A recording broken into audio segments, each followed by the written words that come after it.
Hello, my name is Leanne Mee and I am the producer of the e-learning course Implementing Computer-Aided Design in the Primary Design and Technology curriculum.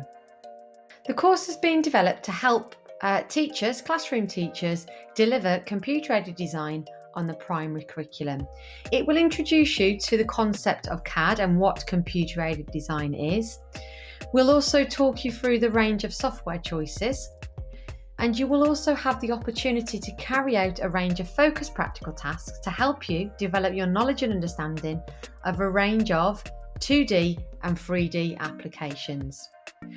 Once you have developed the knowledge and understanding of these different software types and you become confident in being able to teach two-dimensional and three-dimensional computer-aided design, we'll then help you look at how you can plan for progression across the primary curriculum. We'll look at helping you how to embed this into units of work, and we'll also help you explore computer-aided manufacture